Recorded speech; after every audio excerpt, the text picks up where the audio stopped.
رہی ہے. میرے نبی فرماتے ہیں بیٹی فاطمہ تجھے گھبرانے کی ضرورت نہیں ہے, تجھے مایوس ہونے کی ضرورت نہیں ہے, تجھے غمگین ہونے کی ضرورت نہیں ہے, تجھے پریشان ہونے کی ضرورت نہیں ہے.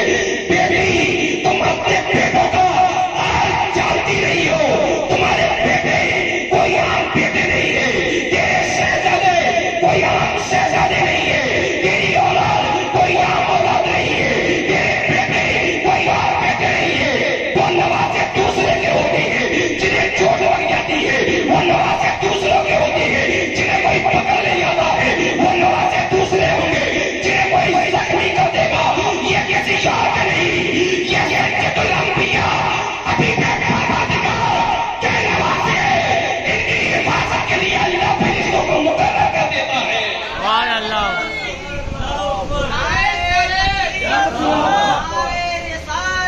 یہ میں نہیں, یہ میرا ایمان بولتا ہے. یہ میں نہیں, یہ میرا ایمان بولتا ہے. لب آہے مصطفیٰ پہ قرآن بولتا ہے. سبحان اللہ. بولو سبحان اللہ. سبحان اللہ. یہ میں نہیں, یہ میرا ایمان بولتا ہے. لب آہے مصطفیٰ پہ قرآن بولتا ہے. اور حسین جیسا یہ میں نہیں, یہ میرا ایمان بولتا ہے. لب آہے مصطفیٰ پہ قرآن بولتا ہے. ابن علی کے جیسا کوئی ہوا نہ ہوگا, رو رو کے کربلا کا میدان بولتا ہے. سبحان اللہ. سبحان اللہ.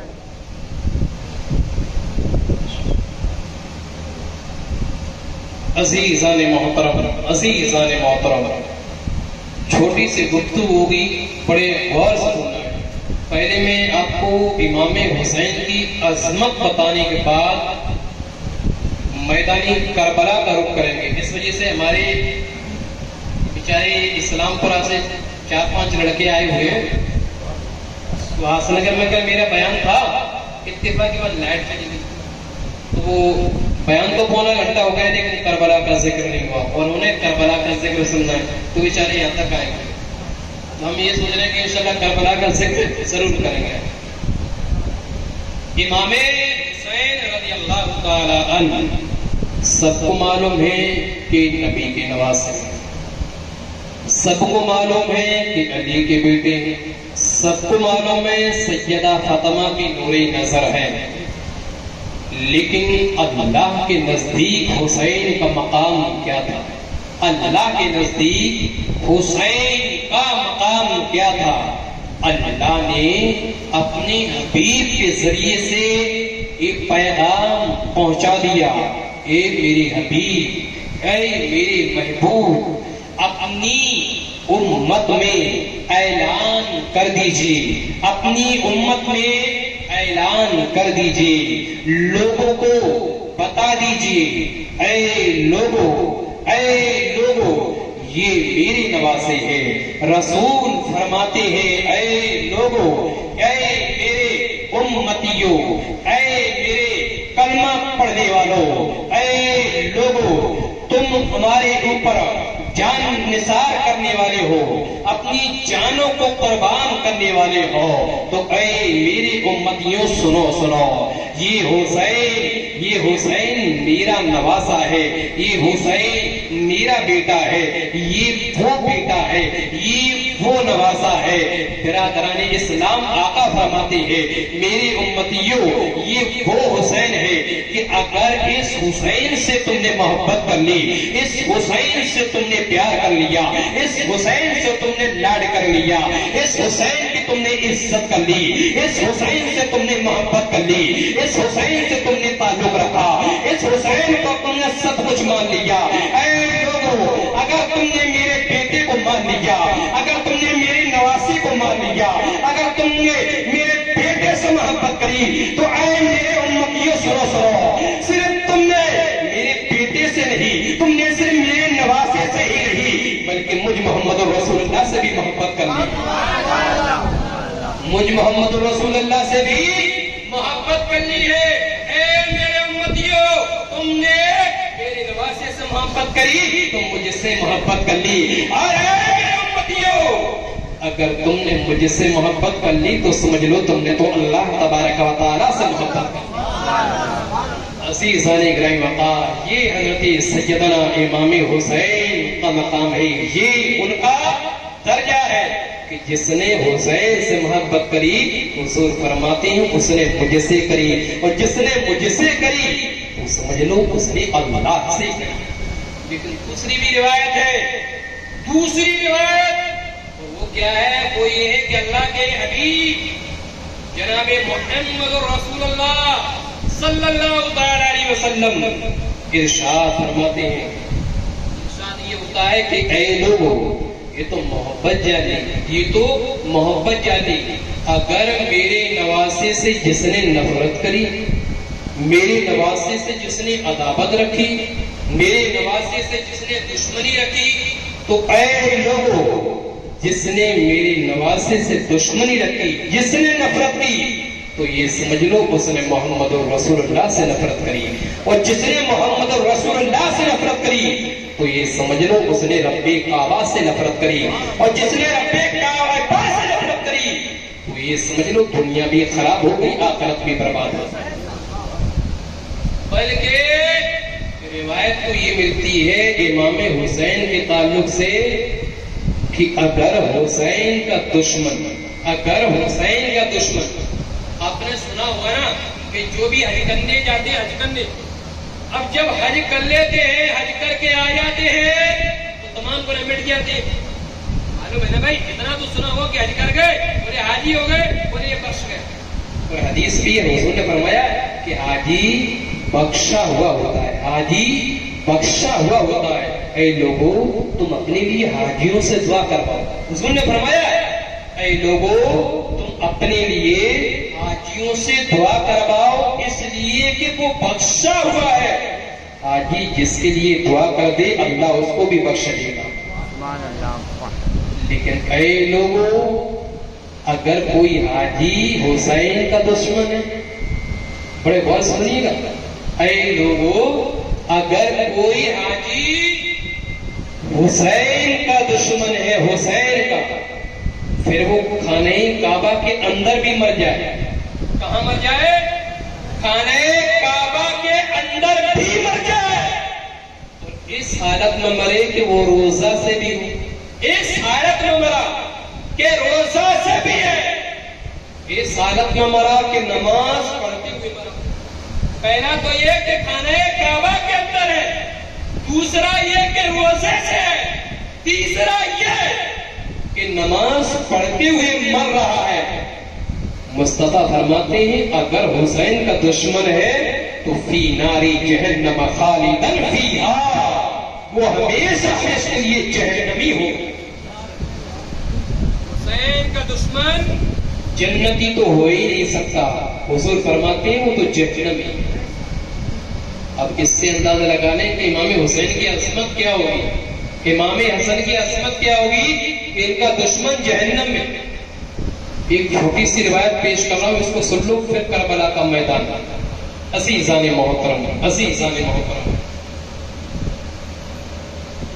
امام حسین رضی اللہ تعالی عنہ اور امام حسن رضی اللہ تعالی عنہ دونوں شہزادے سیدہ فاطمہ کے پاس آئے اور کہا امی ذرا باہر گھومنے کے لیے جا رہے ہیں. کیا کرنے کے لیے؟ باہر گھومنے کے لیے.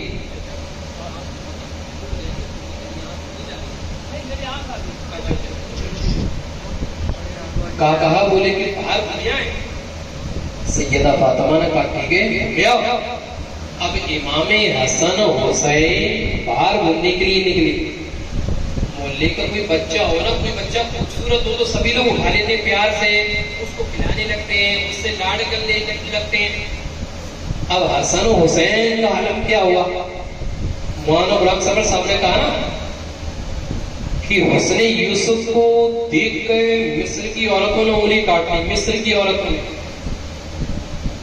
تو جب یوسف کے حسن کا یہ عالم, یوسف کے حسن کا یہ عالم کہ مصر کی عورتوں نے انگلی کاٹنی یوسف کے حسن کو دیکھ کر, تو اندازہ کرو کہ جب یہ یوسف کے حسن کا یہ عالم ہے تو مصطفیٰ کے حسن کا عالم کیا ہوگا؟ سبحان اللہ. ہمارے نبی کے حسن کا عالم کیا ہوگا؟ اس لیے شاعر نے کہا ہے حسن یوسف پہ کٹی مصر میں انگشت زنا سر کٹاتے ہیں تیرے نام پہ مردان عرب. یعنی کہنے کا مطلب یہ ہے کہ یوسف کے دیکھ کے تو صرف عرب مصر کی عورتوں نے انگلیاں کاٹی تھی، لیکن میرے نبی کا حسن کا عالم تو یہ تھا کہ عرب کے لوگوں نے اپنی گردنیں کٹوائی. جب اس نبی کا عالم یہ ہے تو اس کے نواسے حسن و حسین کا عالم کیا رہا؟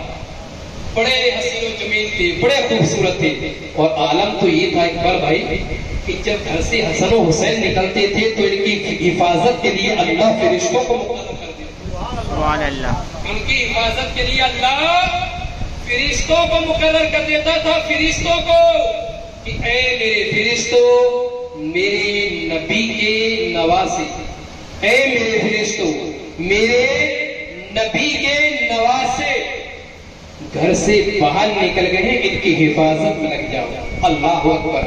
وہ نواسے کتنے نرالے رہے ہوں گے، کتنے حسین کہ بتاؤ جن کی حفاظت کے لیے فرشتے، جن کی حفاظت کے لیے فرشتے جہاں چلے جاتے تھے فرشتے حفاظت میں لگ جاتے تھے.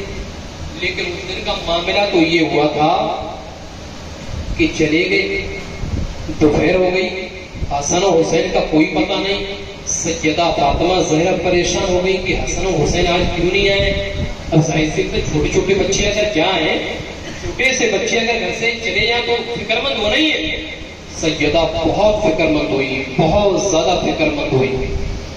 دوپہر کے بعد پھر کیا دیکھا کہ شام ہو گئی لیکن حسن و حسین کا کہیں معلوم نہیں، حسن و حسین کا کوئی پتہ نہیں.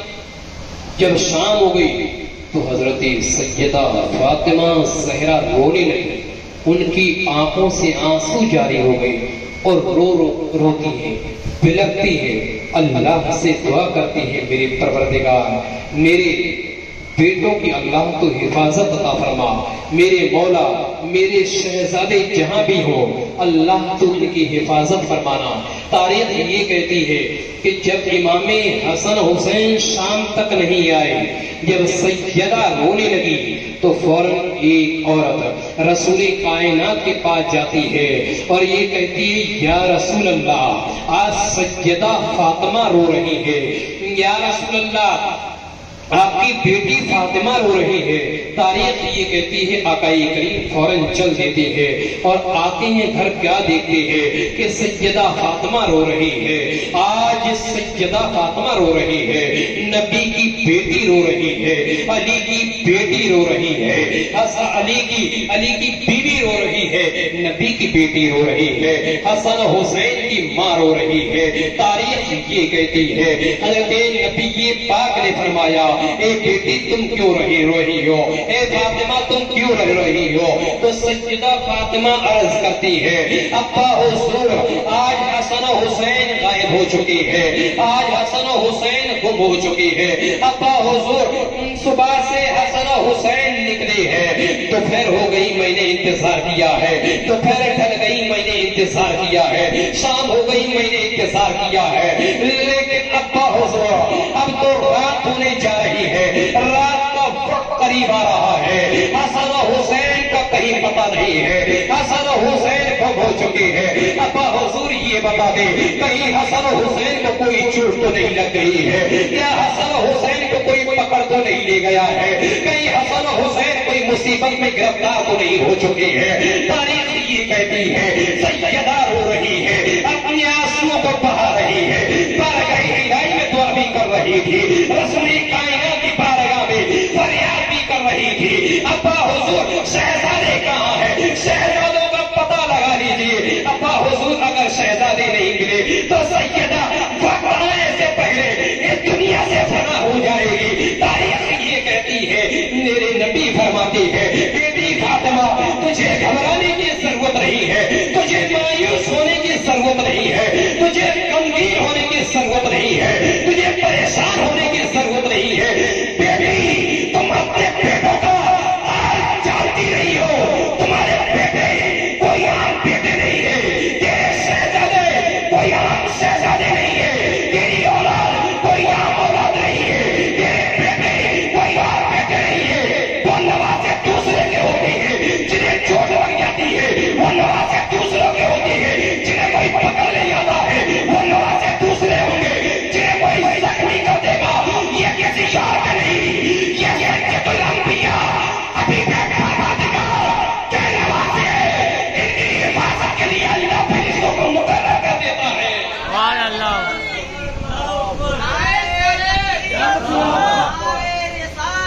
یا رسول اللہ، یا رسول اللہ، زندہ باد،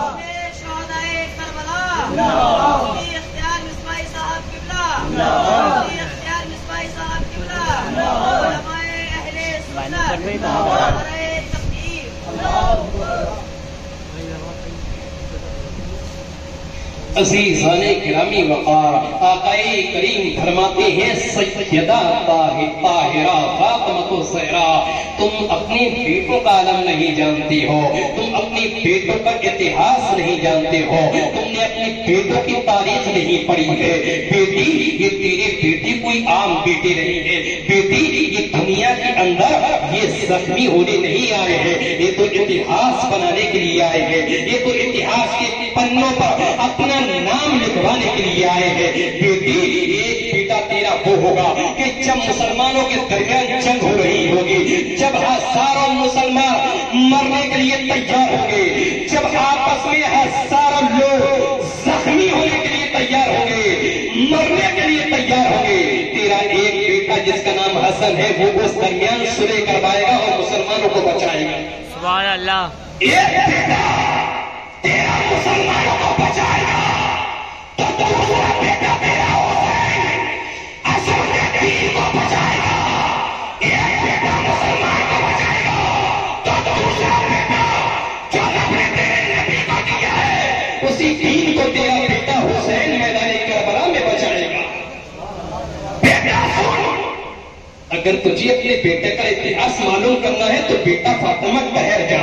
تاریخ یہ کہتی ہے مصطفیٰ کریم مصلی بچھا دیتے ہیں، اور جب میرے آقا نے مصلی بچھایا ہے، اب سلط توجہ قریب کر لیں، حضور نے مصلی بچھایا ہے، مصلی بچھایا ہے، آقا کریم صلی اللہ علیہ وسلم نے دونوں ہاتھ اٹھائے، کانوں کی لو تک لگائے، اس کے بعد ہاتھ باندھ لیے، اللہ کی بارگاہ میں 2 رکعت پڑھی، رب کی بارگاہ میں صرف 2 رکعت نماز پڑھی، اور 2 رکعت مکمل نہ ہوئی، سرکار کی 2 رکعت نماز مکمل نہ ہوئی، اتنی دیر کیا وجہ یہ کہ اللہ کی جانب سے حضرت جبریل حاضر ہو گئے۔ جبریل فرشتوں کے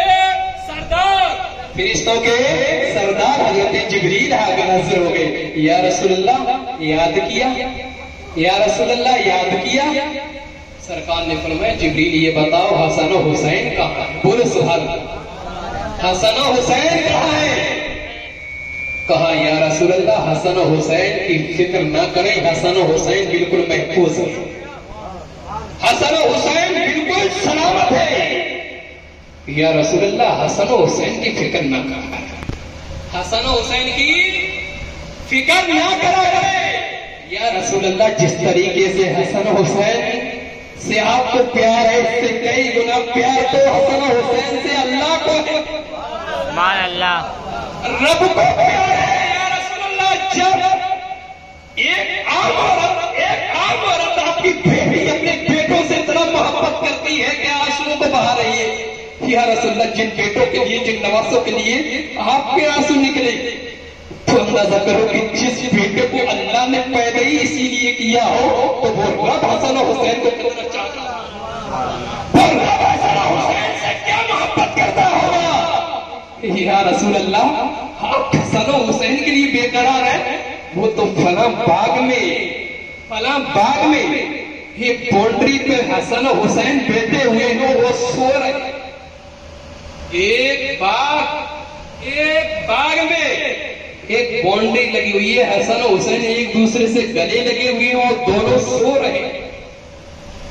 میرے آقا نے فرمایا جبریل جس باغ کا تم ذکر کر رہے ہو وہ تو درندوں کا باغ ہے، وہ تو چرندوں پرند کا باغ ہے، کہیں میرے بیٹوں کو کوئی کوئی تکلیف تو نہیں پہنچا دیں گے؟ بولے یا رسول اللہ علیہ السلام آپ کے بیٹے کو کوئی بھی چوٹ نہیں پہنچ سکتی۔ تاریخ یہ کہتی ہے، آقا کریم فرماتے ہیں جبریل تو پھر چلا جائے، حضرت جبریل اور صحابہ کرام حضور کے ساتھ چل دیتے ہیں۔ کیا دیکھتے ہیں کہ ایک باغ میں حسن و حسین ایک دوسرے کے گلے لگے بیٹھے ہیں، اور ایک فرشتہ اس طرف کھڑا ہے، ایک فرشتہ حفاظت کے لیے اس طرف کھڑا ہے۔ عزیزان محترم، عزیزان محترم، حسن و حسین کا عالم، حسن و حسین کا عالم اللہ کی بارگاہ میں کتنا آ رہا ہے کہ ان کی حفاظت کے لیے اللہ نے فرشتوں کو مقرر کر دیا، فرشتوں کو۔ عزیزان محترم،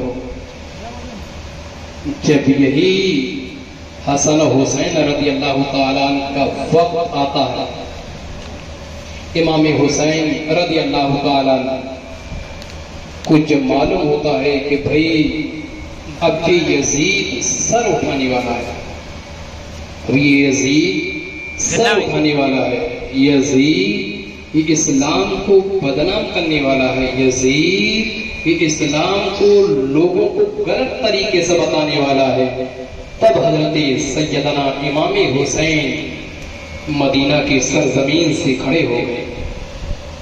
امام حسین کو بھی معلوم تھا کہ اس کا سر کچلنے کے لیے حسین کی ضرورت پیش آئی۔ کس کو؟ حسین کی ضرورت پیش آئی۔ اچھا ایک سوال یہاں بتاؤں گا، انشاءاللہ سب کو خوشی ہوگی اور سب کو ایک نئی بات معلوم ہوگی۔ یہ بتائیں کہ امام حسین کے زمانے میں اور صحابہ تھے یا نہیں تھے؟ کسی کو معلوم ہے؟ امام حسین کے زمانے میں حضور کے اور صحابہ تھے یا نہیں تھے؟ کسی کو معلوم ہے؟ حقیقت یہ ہے کہ حضور صلی اللہ علیہ وسلم کے اور بھی صحابہ حسین کے دور میں تھے۔ ارے صحابہ کیوں نہیں ہوں گے؟ امام حسین تو بھی تو صحابی تھے حضور کے، امام حسین بھی تو صحابی تھے۔ ارے جب صحابی ہوں گے تو اور صحابی نہیں ہوں گے؟ تمام صحابہ کرام موجود تھے حضور کے۔ بس یہی سوال آپ درس میں کام کر رہے ہیں۔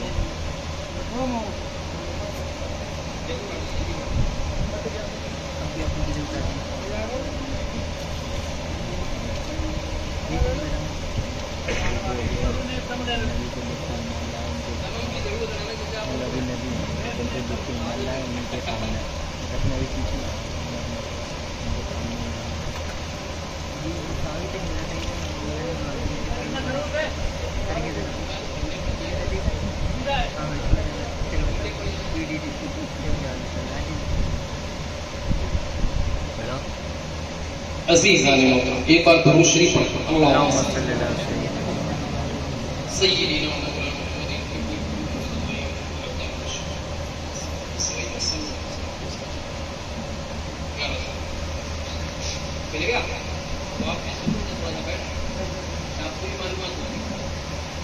حضور کے دور میں اور صحابہ بھی تھی۔ اب یہ پوائنٹ ہے، نقطہ، اس کو ذرا نوٹ کر لیجیے، یہ بعد میں کام آ سکتا ہے۔ حضور کے دور میں دوسرے صحابہ بھی تھے، تو کیا حسین کو ہی صرف اسلام کی فکر تھی اور دوسرے صحابہ کو نہیں تھی؟ اور صحابہ کرام کو بھی تو اسلام کی فکر ہوئی نا بھائی، جنہوں نے حضور کو اپنی آنکھوں سے دیکھا ہو، جو حضور کے ساتھ بیٹھے ہو، جنہوں نے حضور کے ساتھ کھانا کھایا ہو، جو حضور کی حدیث سے سنے ہو، جنہوں نے حضور کے پیچھے نماز پڑھی، جنہوں نے حضور سے بیان سنا، تو کیا ان صحابہ کرام کو اسلام کی فکر نہیں تھی؟ ان کو بھی تو بھائی اسلام کی فکر ہوگی نا۔ تو پھر یزید کے مقابلے میں کسی اور صحابی کیوں نہیں آیا؟ صرف حسین کیوں آیا؟ اس کا حسین کیوں آیا؟ دوسرے صحابہ کیوں نہیں آئے؟ اس کی وجہ سے یزید امیر المؤمنین حضرت امیر معاویہ کا بیٹا تھا۔ یزید حضرت امیر معاویہ کا لڑکا، باپ صحابی، باپ صحابی۔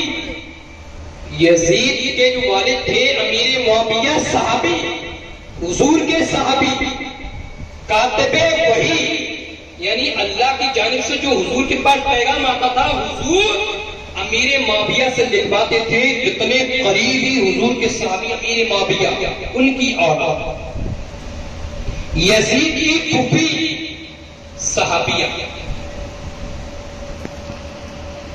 تایا صحابی، پھوپھی صحابیہ، باپ امیر المؤمنین صحابی۔ اب اتنے صحابیوں کی اولاد یزید، اتنے صحابیہ صحابہ یزید کی پشت کے پیچھے، تو اب حسین کا مقابلہ کون کرے؟ حسین کا مقابلہ کون کرے؟ تو رب کا کرم بھی دیکھو کہ اللہ نے ایسی جماعت کو چنا، ایسی جماعت کو چنا جو ہر اعتبار سے یزید سے افضل تھا، ہر اعتبار سے یزید سے افضل حسین، حسین یزید سے افضل، حسین کے والد علی مرتضی یزید کے باپ سے افضل، حسین کی پھوپھی یزید کی پھوپھی سے افضل، حسین کی دادی یزید کی دادی سے افضل، حسین کے نانا رسول کائنات ساری کائنات سے افضل۔ یہ معاملہ تھا کہ ایسی جماعت کو چنا اللہ نے کہ ہر اعتبار سے یزید سے کب بھاری۔ عزیزان گرامی وقار، تب حضرت امام حسین رضی اللہ تعالیٰ عنہ کے لیے کوفہ سے خط آنے لگے کہ امام حسین آپ آ جائیں ہم آپ کی بیعت کر لیں گے۔ امام حسین اگر آپ نہیں آئے، آپ اگر نہیں آئے، آپ نہیں آئے تو کل میدان محشر میں اگر رب ہم سے پوچھے گا تو ہم عرض کر دیں گے اللہ ہم نے حسین کو بلایا لیکن یہ آئے نہیں تھے، یہ آئے نہیں، حسین اس کی ذمہ داری تمہارے سر ہوگی۔ تاریخ یہ کہتی ہے حضرت امام حسین رضی اللہ عنہ کو خود معلوم چل گیا کہ اب میرا وقت آ چکا ہے، اب میرا وقت آ چکا ہے۔ امام حسین رضی اللہ تعالیٰ نے پھر سامنے سفر کی تیاری شروع کر دی، اپنے تمام گھر والوں کو جمع کر دیا، اور گھر والوں کو جمع کرنے کے بعد حضرت امام حسین کہتے ہیں کہ بہن زینب اب سامنے سفر تیار کر لو اور یہاں سے اب کوفہ نکلنا ہے، یہاں سے اب کوفہ نکلنا ہے، اب مدینہ چھوڑنے کا وقت آ گیا ہے۔ تاریخ یہ کہتی ہے کہ حضرت امام حسین جب یہ کہتے ہیں کہ مدینہ چھوڑنے کا وقت آ گیا ہے، مدینہ چھوڑنے کا وقت آ گیا ہے، تب حضرت امام حسین کی آنکھوں سے آنسو جاری ہو گئے، امام حسین رونے لگے۔ تب سیدہ زینب نے کہا تھا کہ بھائی اگر یہ سامنے سفر کے لیے تم بول رہے ہو تو بھائی آنکھوں میں آنسو کیسے، تم رو کیوں رہے ہو بھائی، آنکھوں سے آنسو کیوں بہا رہے ہو؟ تب حسین نے کہا تھا بہن زینب یہ آنسو تو اس لیے بہا رہا ہوں کہ نانا کا مدینہ چھوٹ رہا ہے، آج نانا کا مدینہ چھوٹ رہا ہے۔ تاریخ یہ کہتی ہے حسین کہتے ہیں بہن زینب اب تم سامنے سفر تیار کر لو، اب میں ذرا نانا جان سے اجازت لے کر آ جاؤں کہ مدینہ چھوٹ رہا ہے۔ تاریخ یہ کہتی ہے حضرت امام حسین رضی اللہ تعالیٰ نبی پاک صلی اللہ علیہ وسلم کے گنبد پر آتی ہے، اور جب گنبد پر آتی ہے امام حسین جالیوں کو تھام لیتے ہیں، اور جالیوں کو تھامنے کے بعد حضرت امام حسین نے کہا نانا آج حسین جا رہا ہے، نانا آج حسین عظمت دین کے لیے جا رہا ہے، نانا اسلام کی حقانیت کے لیے حسین جا رہا ہے، دین کی عظمت کے لیے حسین جا رہا ہے، دین کی حفاظت کے لیے حسین جا رہا ہے۔ نانا جان یزیدیوں نے اسلام کو چیلنج کر دیا ہے، نانا جان یزیدیوں نے اسلام کو چیلنج کر دیا ہے، نانا جان آج حسین نے جو بچپن میں آپ سے وعدہ کیا تھا آج اس وعدے کو نبھانے کے لیے حسین میدان کربلا کی طرف سفر کر رہا ہے۔ تاریخ یہ کہتی ہے امام حسین رضی اللہ تعالیٰ نبی پاک کی جاری روزے کی جاری کو تھام لیتے ہیں، اور تھامنے کے بعد امام حسین رضی اللہ تعالیٰ وہاں رونا شروع کر دیتے ہیں، حسین روتے ہیں اور عرض کرتے ہیں نانا جان آیا کم مدینہ